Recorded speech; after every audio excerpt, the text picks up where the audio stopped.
সুগন্ধা বিচে অবস্থান করেছিলাম। তো এখন আমরা লাবণী বিচের উদ্দেশ্যে রওনা হচ্ছি।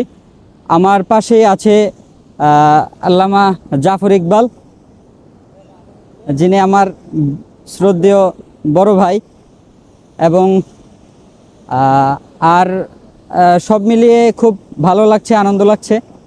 জায়গাটা খুবই চমৎকার। আমি ইতিপূর্বে কক্সবাজার না ঘুরলেও অনেক সমুদ্র সৈকত ঘুরেছি। তার মধ্য থেকে Patenga sea beach, Guliakhali sea beach, তারপর কুয়াকাটা। তবে এই কক্সবাজারের মতো এত নীরব এবং নিস্তব্ধ, চারদিকে কোনো মানুষের সমাগম নেই, শুধু নীরবতা আর বাতাস, সাগরের গর্জন। এই গর্জন আমি আরও যত জায়গায় ঘুরেছি কোনো জায়গাতেই পাই নাই। তো কক্সবাজারে এসে আমি এই সুন্দর পরিবেশগুলো উপলব্ধি করতে পারছি। সুগন্ধা বিচের তুলনায় লাবণী বিচটি ছিল খুবই শান্তশিষ্ট, এবং তার নীরবতা এবং শান্ত পরিবেশ আমাদেরকে সত্যিই খুবই মুগ্ধ করেছে।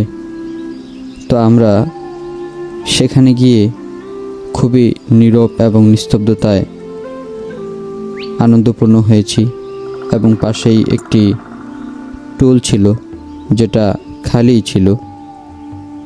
তো আমরা ওখানে কিছুক্ষণ সময় বসে সমুদ্রের দিকে তাকিয়েছিলাম এবং নিজের অজান্তেই হারিয়ে গিয়েছিলাম এক অজানা জগতে। তো আমরা সেখান থেকে, যেহেতু আমরা এখনও সকালের নাস্তা করিনি, তো তার পাশেই ছোট্ট একটি রেস্তোরাঁ ছিল যেটাতে তেমন কিছু পাওয়া যায়নি, আর এই হোটেলটির নাম ছিল ঢাকা কিচেন রেস্তোরাঁ। তো আমরা সেখানে যাওয়ার পর আমাদের জন্য ডিম ভাজি করা হলো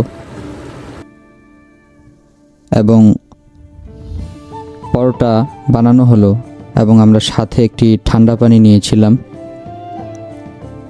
তো সেখানে আমরা এগুলো খাওয়ার পর আমরা চলে গিয়েছিলাম লাবণী বিচ থেকে ইনানি বিচের উদ্দেশ্যে।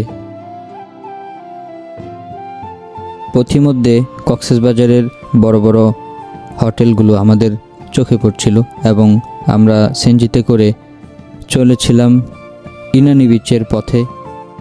লাবণী বিচটি ছিল যেমন তার এক পাশে সমুদ্র সৈকত এবং তার অপর পাশে বড় বড় ভবন, এবং কিছুক্ষণ পরেই আমাদের নজরে আসলো ঝাউবন, এবং অবশেষে আমরা ইনানি বিচে পৌঁছেই গেলাম। যাওয়ার পর আমরা ইনানি বিচের সমুদ্রের একেবারে দ্বার প্রান্তে চলে গিয়েছিলাম প্রথমেই। তো সেখানে যাওয়ার পর এত সুন্দর পরিবেশ ছিল, ওখানকার পরিবেশটা আমাদেরকে রীতিমতো অবাক করেছে।